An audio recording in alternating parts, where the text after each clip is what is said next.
maaari po tayong engage sa kanila sa paggawa ng mga assignments o projects sa pamamagitan ng paggabay. So mga mommies, take note of these reminders. Kung paano ko po susuhetuhin yung pagiging makulit nila. Ang Diyos lang po talaga ang ating tanging pag-asa. Huwag po tayong gumive up. Ang programang inyong kaagapay sa paghubog ng mga pusong ina, Moms at Heart.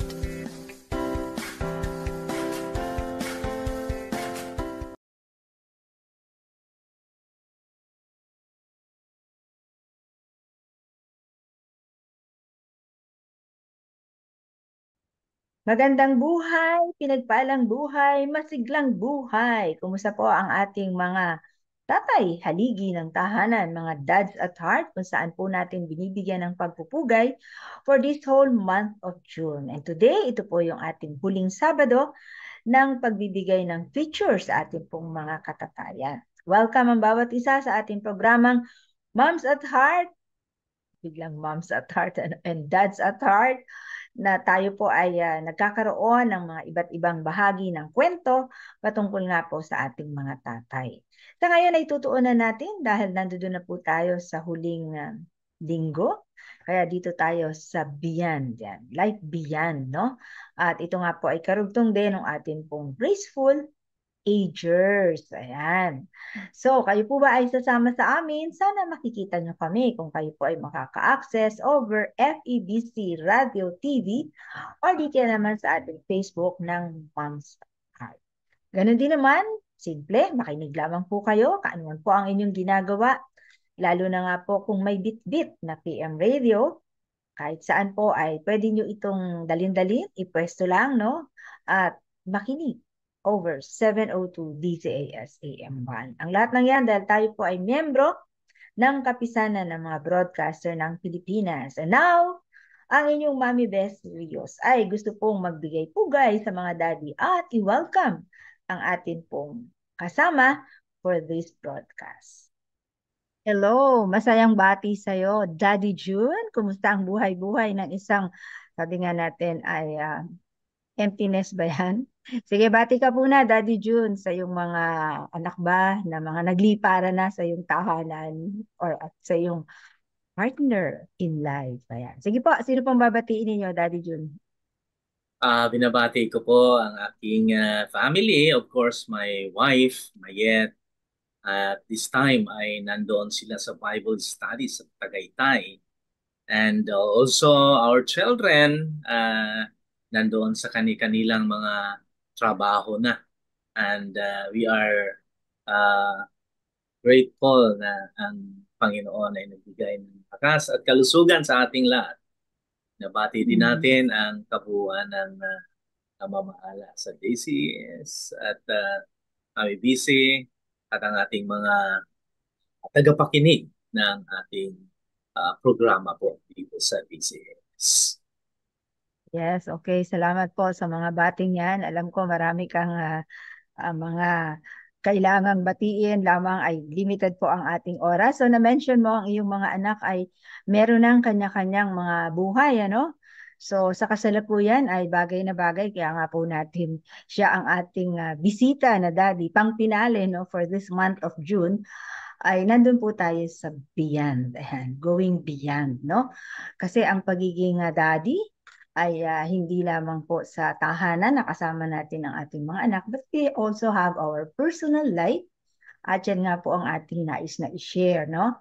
Para hindi po tayo, nawala na yung mga bata, di ba? Parang, ay, paano nang aking gagawin, no? Okay, so na-mention mo sila ay may kanya-kanya ng buhay, no? So ano ba ang edad ng iyong mga anak? The eldest and the youngest. Tatlo lang anak mo, ano? 4 po ang anak namin. Opo. Okay, 4. So yung eldest and then the youngest, ilang taon nila? Yes, after we were married kay Mayet, December ng 1986, December 6, 1986, God gifted us with 4 children. Ang aming eldest ay Terry Joshua, 37 years old na siya, already married, and they have already 1 child. And boy, Apo. libangan na ng aking may bahay si Mayet. And also our second to the eldest, our only daughter, Justin Lewis, already married also, 35 years old, but they don't have a child yet. And the third is Faith Joseph, 25 years old. At ang aming fourth ay si Josiah Gift, 23 years old. Just had his first job kasi nagpass siya ng mechanical engineering at nakakuha ng job siya ngayon. Itong May lang. June pala. Yan. Nako. The joy of parenting. O, di ba, no? So, sa Yes. atin pong mga kasama dito sa programang Moms at Heart, ay madalas po inyong naririnig sa akin na binabanggit ko that we raise our children so that they can fly out of our house. Di ba, no? At nakita ko sa sinabi mo, Daddy June, na mukhang masayang nagsilipad na ang iyong mga anak. Ito bang buhay nyo ngayon na mag-asawa ay meron pa kayong anak na kasama sa inyong tahanan? Actually, we are left behind na. Kasi Okay. yung aming mga anak, yung tatlo naming mga anak, yung from the second to the fourth, ay magkakasama sila sa aking daughter sa Makati. And so we are left behind dito sa bahay. Kami na lang ang naiiwang mag-asawa. And so we can Ayan, also, oo. yes, give our time to devote para sa pinapagawa ng Panginoon. Yes, oo, no? Yun nga po, as our children become independent, they have this intention to fly. Na kahit na hindi pa sila nag-aasawa, ay nagkakaroon na sila ng desire, no? Na mag-solo, di ba? Yung tipong ayaw na dun sa, yung hawla or yung pugad ng isang tahanan. Hindi po dahil sa tayo ay parang, tayo na namin kayong kasama, but it's a normal desire ng ating pang mga bata, no? Relate much din ako dyan kasi ay naaalala ko yung eldest son ko na, medyo maedad naman ito. 45 years old na siya, no? And when he was nearing his 28 years old siya, wala pa siyang asawa, ayun, nagpaalam siya, no? Parang seriously, sabi niya, Ma, gusto ko nang magsarili ng buhay. Hindi naman sa mag-aasawa na ako, pero gusto kong tikman ano ba yung buhay ng solo ko. Yung uuwi ako dito, kakain na lang ako, lahat ng gamit, nakahanda, ganyan. Gusto kong matikman paano mabuhay mag-isa, yung alam ko yung bills na babayaran ko, alam ko i-manage ko ano yung kakainin ko, o di ba? At isa po yun, mga mamshis, no? Kasi ako po ay, lalaki yung anak ko, wala na akong babaeng anak eh. So panawagan din po sa ating mga nanay, if you have children na mga lalaki, ay dapat po sanayin natin sila sa orientation to be homebody. To be homebody. Kasi ang isang kapansin-pansin ngayon, a lot of our daddy, marami tayong ama ng tahanan, parang naka-hands off sa mga gawain sa bahay. Parang hindi sila masyadong ganun oriented, no? Kasi nga, ang madalas, no, tayo pong mga nanay ay ang utusan natin ay yung anak na babae, di ba? Halika nga dito, tulungan mo nga ako magluto. Halika, magsangag tayo. O, halika, maglinis ka, ganyan. Teka muna, itong anak mong lalaki. Paano, di ba? So, we must train our children na male, no, di ba? Na maging homebody din. And so, yun, inalaw ko siya. And nakakatuwa, no? Kasi when I visited his apartment, kung ano sariling apartment, no? Hindi condo, apartment. Aba, natuwa ako. Meron siyang 2 bedrooms actually. So, nakaset up. Tinignan ko, paano niya inayos. Bumili siya ng mga appliances niya, ganyan. At sabi niya, paghahanda ko na ito pagka ako ay nag-asawa. So, ganun po. Ganun, di ba, no? At yan po yung ating pag-uusapan ngayon dito sa ating kasama si Daddy June. Kasi po ang tuon natin for every last week, na 5 ang ating weeks, no? 5 Sabado tayo ngayon, June, no? Is the word beyond. Going beyond. Di po ba? Going beyond parenting. Ayan. So, balikan natin yung damdamin siguro. Gusto ko itanong kay Daddy June. Karamihan ng anak mo lalaki, no? Sabi mo, iisa lang yung babae. Yes. Opo. Mm-mm-mm. So as a father, doon sa inyong lakbayin bilang magtatatay ng mga lalaki, itong anak mo kasi father ang ating focus ngayon. Paano mo na-build, no, sa kanila na, alam mo mga anak, isang araw, you'll be like me, no? Magiging katulad tayo na magiging, ayun, papamilya kayo, you'll be into something that you have to do. Yan. Paano ba ito na itatanim? Lalo na nung siguro mga college days na sila, no? Yes. Yeah, hindi po ninyo na itatanong, and I work in the ship as seafarer for 8 years. Seafarer. Oo. And then it is really hard kasi through those years, in time na ako'y uuwi at kasama sa pamilya, I realized that the relationship is very distant. Hindi mo mayakap basta ang anak mo, itatakwil yung iyong mga kamay pagka yayakapin mo sila. And I realized that as I go farther sa aking job as seafarer, ay napapansin ko I cannot build a good relationship. And so with what is happening also, nagkasakit ako sa barko, and siguro it signals about first family and ministry. So I stopped 1998. Nag-stop na ako ng job sa seafarer job ko, and I focused on building my relationship sa aking family, especially to my children. And through those years, parenting, with all the cares and anxiety, especially nung mag-stop na ako sa job, it's really a battlefield. Meaning, it's really hard kasi they are having their studies, and there comes a point na kinausap ko ang Panginoon na kasi nangako ako sa Panginoon that I will serve Him if only I will be healed from sickness also at the same time. And the Lord spoke to me that I shall not die but live and declare the works of the Lord. Because dying scenario ako during that time. Paralyzed, my blood pressure goes to 60/0.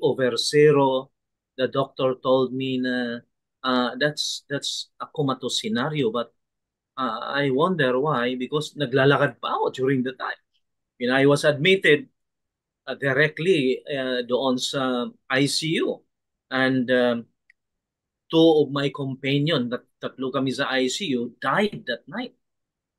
So it's a terrifying scenario. The next morning, the doctor told me, if there's somebody to die first, ako yon. Kasi because of my situation. So I'm thankful to God because of His promise that I shall not die but live. Now, nung wala na akong trabaho at ginave up ko na ang seafaring job, I was succumbed to the reality that I have no money anymore. So ang sabi ko sa Panginoon, babalik ako sa barko. Pero nangako ako, kung buhayin lang ako, maglilingkod ako. Kaya lang, kailangan ko ang pera, babalik ako sa barko. And the Lord told me for the second time, if you will serve me, magkulang ka. That's a striking thought na dumating talaga sa akin. That's the time that I decided to rely fully on the Lord. So the next time of that experience ay hindi na madali kasi we are relying much on faith na on how to raise our children, send them to school, pay our bills sa aming bayarin sa amortization ng bahay at lupa. But the Lord made a way, the house was paid, and the children were able to graduate sa kanilang schooling because somebody was sent by them. Daddy June, gusto lang nating magbigay ng mas maliwanag, no, na pagsasabi, no? Kasi yan yung sarili mo nakaranasan kung paano ka Yes. ika nga ay nagbigay ng commitment. Pero ang tanong natin, ikaw ay daddy eh. Daddy Yes. ka. So paano mo ito ngayon pinaliwanag sa anak mo? Paano mo sila kinausap? Ano ang kanilang response? Yun ang interesado tayo. Kasi para tayo magbigay ng Yes. maliwanag na examples, no, sa mga daddy natin, lalo na nga Yes. ang ating tuon ay life beyond, na ito yung mga panahon na karamihan ng daddy because of the age ay nag-retire, wala nang pangahawakan, di ba? Yes. Wala na yung mga anak nila. Okay. So dito sa panahon na to, paano mo tinawid dito sa yung mga anak? So when I decided to serve the Lord, I attended a seminar in IGSL about church planting, and I was struck by the reality: serving the Lord, you will be blessed. So when that church planter told us that when you do gospel sowing abundantly, then you are increasing your harvest, and so you will also increase your resources. Dadami ang resources mo. So when I commit myself doon sa doing Bible study, serving the Lord, from there, the Lord sustain us during the time. There was a time my eldest son told me na, Daddy, kailangan ko ng sapatos kasi luma na at medyo sira na. Ang sabi ko, anak, ipanalangin natin. Ang sabi ng anak ko, puro na lang pray. Pray ng pray. So that's the reality. But later on in life, as I submit myself to doing my task as a leader in a Bible study, the Lord supplied our needs through that ministry. It's amazing because we learn it so hard, yet blessed, because we realize that the Lord indeed supply our needs, even our children. So, pulutin ko lang yung aking sinabi kanina, no, sabihin ng aking anak na, Daddy, wala na akong sapatos. Pwede ba akong bilhan mo ng sapatos? And I told her na, okay, manalangin tayo, aking anak. And yes, later on, ay mayroong dumating sa aming tahanan na sagot talaga sa aming panalangin. Nag-pray kami that day kasama ang aming anak sa pagkainan. That evening ay mayroong dumating na tumugon sa pangailangan, tuition na sapat sa pangailangan, pati yung pangailangan ng aking anak para sa sapatos ay natugunan, and groceries were being sent ng aming visitor that night na dumating. So natugunan yung pangailangan na yan. And the rest na nakikita namin, nagtuloy-tuloy na yon. I was employed sa isang church para magpastor, and then I have a minimal amount na kaya naman isustain sa pangangailangan ng pamilya. Unti-unti ay nakatawid ang amin pong pangangailangan doon. And because of that, ay ang aming mga anak na pagtuloy. Besides that, ang aming tahanan ay somebody was sent by the Lord na binayaran ang aming tahanan na bahay at lupa in less than a month. At yung aming dalawang anak, panganay at yung pangalawang anak, ay sinagot na rin na paaralin hanggang college. So gumaang ang amin pong gastusin during the time na kami mag-asawa naglilingkod sa Panginoon. At the same time, my wife also ay nag-tutorial siya during the time at siya rin ay natanggap sa isang school, and that even made our raising our children and sending to school a very parang naging easy po siya at nagiging magaang po sa amin pong buhay, pagpapatawid ng aming mga anak doon sa ganong senaryo ng aming pagpapalaki sa kanila.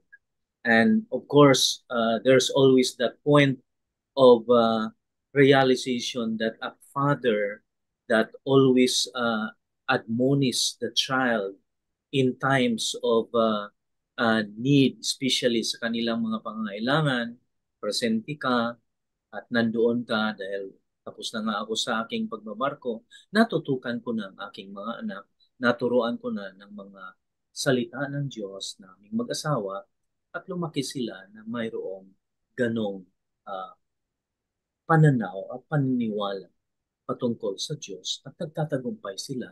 Nag-excel din sila sa kanila pong mga pag-aaral at dahil sa gabay at patnubay ng isang pamilya na nagpapahalaga sa salita ng Diyos at sa pagtuturo sa mga anak ng mga katotohanan patungkol sa salita ng Diyos at pagpapahalaga sa Diyos kanila.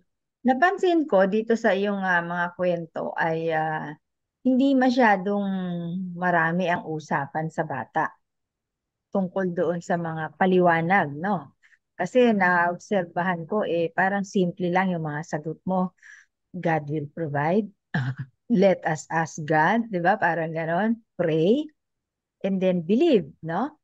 Pero ang nakita ko sa limitado or sa mga maiikling pangungusap na yan na sinasabi mo sa iyong mga anak, ay hindi ito basta lang nagkaroon ng parang kasi minsan, no, akala natin kailangan napakaraming paliwanag, napakadaming mahabang usapan, ano? Pero ikaw ay nagbigay lamang ng mga maiikling salitang yun. Nga lang ay pinagyaman ito ng Panginoon. Kaya yung mga maiikling salita na yan ay nakita ng iyong mga anak na nagkaroon ng katotohanan. Diba? Nagkaroon ng katotohanan. At yung kanilang mga pag-aalala, siyempre kasama silang nag-alala, diba? Naku, nandito na si Daddy, wala na siyang trabaho. Hindi na siya buwan-buwan na magpapadala sa amin, di ba? Yung mga ganong bagay. Ang mga bata ay alam din nila yon kasi nasanay nga sila na ikaw nung nasa barko ay lagi kang padala. Tapos syempre, alam natin, ang mga seafarers pagdating dito ay alam na, maluwag na buhay, shopping dito, shopping doon, di ba? No? Ganun ang mga seafarers karamihan, no? At expected di lang ng anak mo kung hindi mga nakapaligid na kamag-anak at kaibigan yung ganang klaseng na karanasan pag dumarating ang seafarers. So nakita ko dito sa maikling salita ay tinawid mo sa pangyayari na ipinakita ng Panginoon. Yun. Tapos pangalawa rin na nakita ko dito ay you live by your conviction. Yung conviction mo, no? Nakita ng iyong mga anak na bilang isang ama ng tahanan ay nagpakatatag ka. Diba? Matigas ka sa iyong desisyon na hindi ako babalik sa barko. Meron kami usapan ni Lord at ang sabi ni Lord ay magtitiwala ako sa Kanya at ako ay maninindigan at susunod, diba? Sa Kanya. So dahil diyan sa conviction na yan, diyan sa determinasyon na nakita ng iyong mga anak, ay sabi mo nga, naging masikap din sila sa kanilang pag-aaral. Diba? Oo, kasi lahat ng iyong apat na anak ay nakatapos, no? Ng kanilang college, no? Na hindi talaga nagpabaya ang Panginoon. Hinayaan silang makarating sa kanilang nais na mga kurso, 'di ba? Yung huli mo nga ngayon ay kapapasan ng mechanical engineer at sabi mo nga ay with all smiles, may trabaho na din siya, 'di ba, no? Sa kanyang pagiging independent at nagsilipad na nga, no? Pero ang maganda dito, no, sa lahat ng mga bagay na ito, no, kaya sabi ko, pero minsan maingay, minsan mahaba yung paliwanag, pero yung ebidensya, yun, ebidensya. Pero ebidensya, parang hindi makita, hindi makapa. Pero sa iyo, ay nakita ang ebidensya. Tapos, sabi mo nga, ang pinanalangin ay sapatos, tapos dumating pati tuition, di ba, ano? Opo. Oo, at dahil doon ay naging buhay sa iyong mga anak, yung iyong paninindigan, no? So, Yeah. oo. So, sa atin pong mga dads at heart, ayan, dads at heart, ay hindi naman kinakailangan ng maraming usapan. Hindi kinakailangan ng mahabang paliwanag, no? Ang pinakamahalaga na nakita ko dito sa karanasan ni Daddy June, ano, ay ang buhay, no? Buhay na patotoo. Yung makita ng iyong mga anak na ito yung sinasabi mo, ito yung gusto mo na gawin para sa Panginoon, at ginawa mo, at pinanghawakan mo, no, yung pangako niya, Lord, na Yes. you will not lack support, di ba? Kasi, parang naalala ko din yan, relate din ako dyan, relate. Kasi, bata pa ako nun eh, parang yung aking, eldest son nun ay 5. Tapos yung aking baby nun ay baby talaga. Parang 6 months old, di ba, no? At kung iisipin mo na iniwan ko din yung trabaho ko, parang, hello, paano sila? Paano na sila, di ba? But now, no? Kaya relate much tayo, no? Diyan sa ating we walk our talk. We walk our talk, di ba? So, the commitment, no, that we gave is also something na titingnan ng ating mga anak, no? Nakakatuwa yun. Yun, looking back, yung dalawang anak ko din, ay, they're both professionals. And lalo na isa, abay, hindi birong magpaaral po ng abogado. No? Napakagastos po magpaaral ng abogado. But then, the Lord is faithful. The Lord Amen. is always there, no, to provide. And now, kagaya mo, no? O sige, lipat naman tayo. Now, as a father, no, looking back, no, dun sa mga bagay na ito, kasi meron ka ng mga may asawa, no? Pareho tayong mga may asawa na yung anak natin. Ano yung mga nakita mo ngayon na parang, uy, parang ano to parang bahagi to ng naituro ko sa kanya na nabubuhay ngayon dahil siya ngayon nakikita mo siya bilang may pamilya na. Yes, ano yun? Ang isang bagay na nakita ko dito na kami ay ang aming dalawang anak ay may pamilya na at yung dalawa ay mayroon ng na-realize nila na ang aming pagpapagal bilang mag-asawa sa kanila, sa pagpapalaki sa kanila, na ito'y nag-pave the way sa kanilang success. Kasi sa amin, nung amin din silang nag-aaral pa lang sila, may mga panuntunan din kami na strictly na aming binibigay sa kanila na as they are studying, wala munang boyfriend, girlfriend hanggang hindi magtapos.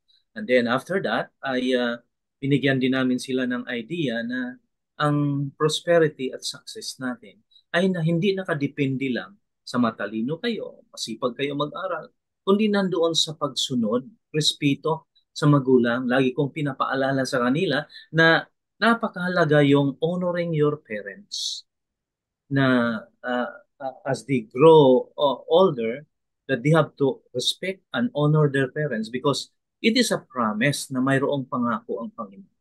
I keep on reminding them na gawin nila ito. And I can see that our children also ay nagiging mabuti at mabait naman ng mga anak na nagresulta. And because of that, ang kampante na kami na naituro na that even as they start their own respective families, ay gagawin din nila yung tulad ng aming tuturo. Okay. So, ang nakita ko dyan sa sinabi mo na natutuwa ka ngayon, nakikita mo sa mga bata ay hindi actually bata, no? Sa mga adult children na yan ay yung kanilang pagpupunyagi na nakita sa inyong tahanan, di ba? At saka yung sinabi mo na sila ay tumatayo gaya nung nais mo na makita sa kanila to be independent, di ba? To really walk, no? Kasi isa po yan, ano, sa ating pong mga dads and moms at heart, no? Ang madalas po na naririnig natin dito ay let us shape up the heart of our children para sila magkaroon ng paninindigan. Kasi kung ang ating mga anak ay lalaki lang, magkakaedad, magpapamilya ng nakasandal pa rin sa atin, parang failure. Parang nag-fail tayo.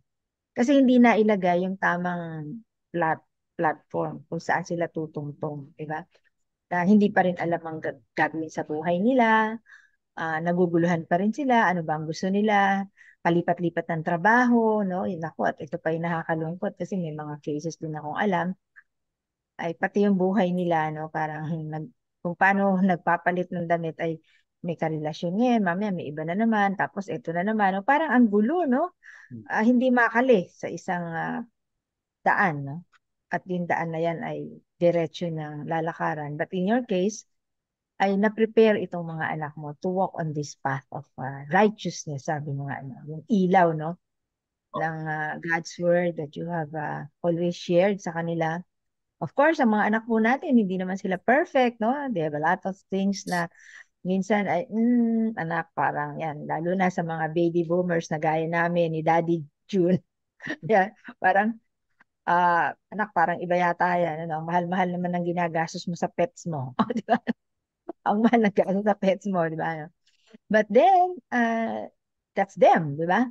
Yan ang kanilang, nga ay buhay, no? So tayo medyo back off tayo dyan. Di ba? Back off and let them become independent. Okay.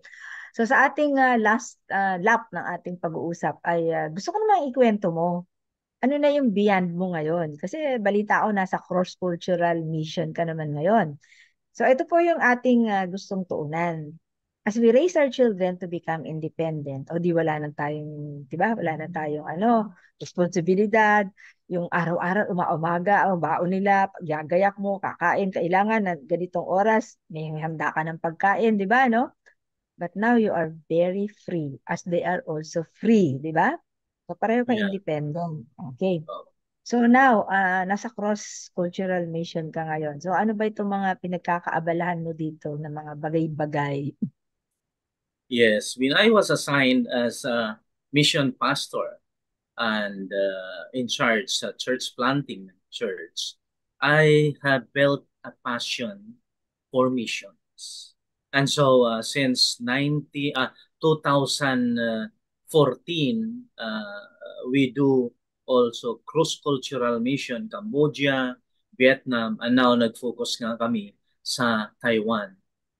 Now that in the beyond life namin now, our children are done in schooling and they have their own respective work. So we can focus now in what really God allowing us to do. We resolve kami mag-asawa in our hearts that life after 60s ay gugulin na namin sa what God wanted us to be and to do, and that is to be an agent of transformation para i-communicate naman ang gospel not only dito sa ating local, sa ating bayan, kundi the beyond also sa Judea, Samaria, and even to the ends of earth, sa ibang bansa. At ngayon nga ay na-focus kami dito sa ipinapagawa ng Panginoon sa Taiwan, and we realize that indeed God has a purpose for sending us in Taiwan. So nag-create kami ng team at in-involve ko na ang wife ko kasi nga dalawa na lang kami naiwan at kami ngayon ay na-enjoy namin ngayon ang mission field na kami pala at after 60s, no? Nakita natin ay mayroon pa palang beyond na pwede nating lakaran na pinapagawa ang Panginoon na para nakakabata, nakaka-excite ng puso ang paglilingkod sa mission ngayon. Kaya this is what occupies our daily routine now. Planning everything para sa susunod na trip, and we are planning for a long term. Yes, so yan po yung ating nais na i-encourage, no, for those who are in their graceful age, graceful, no, puno na ng marami ng grace na naramdaman tayo at na-feel na tayo ng ating Panginoon to, walk, no, kagaya ng ginagawa mo beyond, no, the present. Kasi sabi mo nga ay wala namang ipinagbago as you have that desire in your heart to still be useful, di ba? To still be determined to continue on the mission in life, ay walang nagbago. Lamang ang isang maganda ngayon, hindi ka ng tali, di ba? Hindi ka na nakatali sa bahay, hindi ka na nakatali sa pag-aalaga sa mga anak na masyadong kailangan silang lilingkuran, di ba? At pati sa finances, di ba, no? Wala ka ng paaral, di ba, no? And I think, very grateful ang mga anak mo and gracious. Mukhang meron din silang helps na ibinibigay din sa inyo, di ba? Approve ba? Approve. Opo. Yan, oo. So, yun po, ano? So, every dynamics, no, ng ating pong buhay ay umiikot, pero ang maganda po dito sa pag-ikot ay meron tayong ginagawa sa ating Panginoon. And nandun ka na sa retire. Yan, retire, okay? Oo, di ba? You just change your tire at gugulong ka ulit sa bagong daan, di ba? And Daddy June, yes po. How do you see yourself? Kasi kayo ay magkasama na ngayon, meron kayong team for this Taiwan. Meron ba kayo dito sa local na mga ginagawa din? Yes po.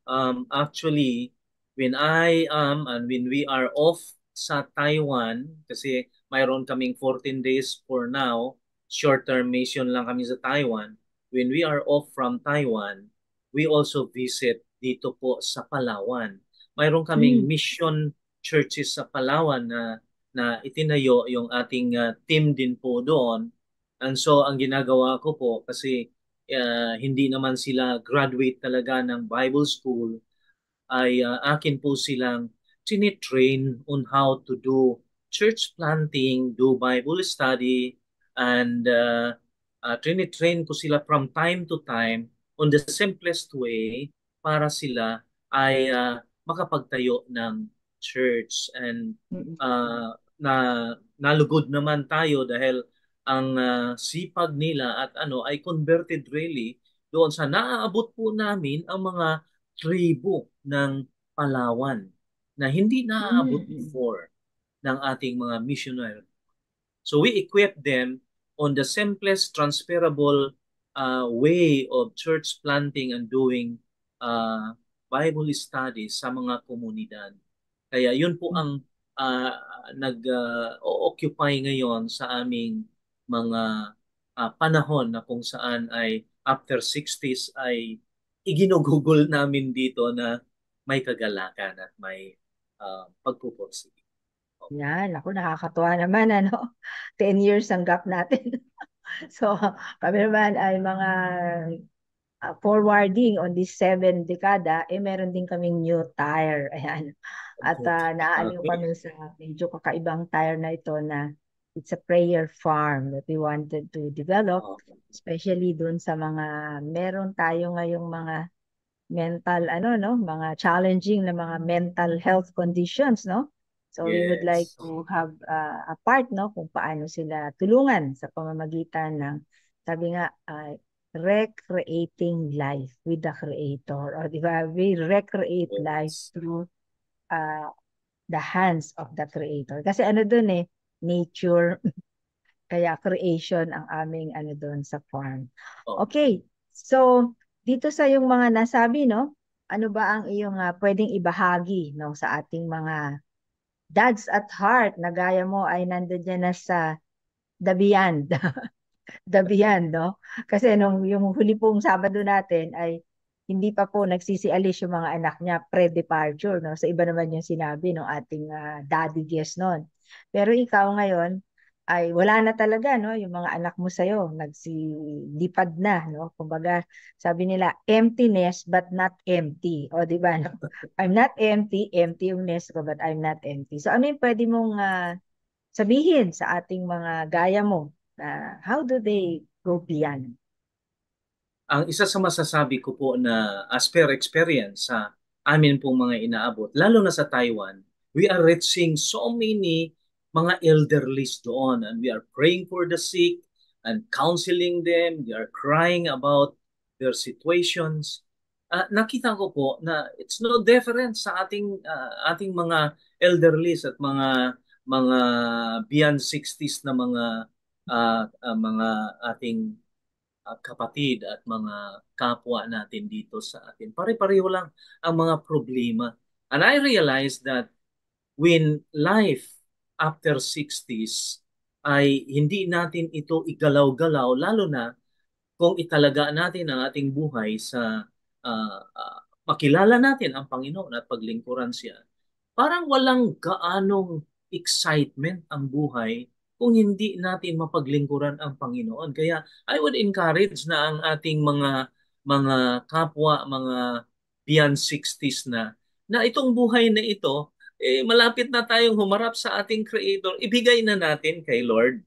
At harapin natin ang kanyang salita, matutunan natin na ito ng kaunti, maibahagi natin ito sa ating mga kaibigan ng mga elderlies din, at magiging bahagi tayo ng encouragement para ang kanilang buhay ay magtuloy pa beyond 60, lalo na sa paglilingkod sa Panginoon.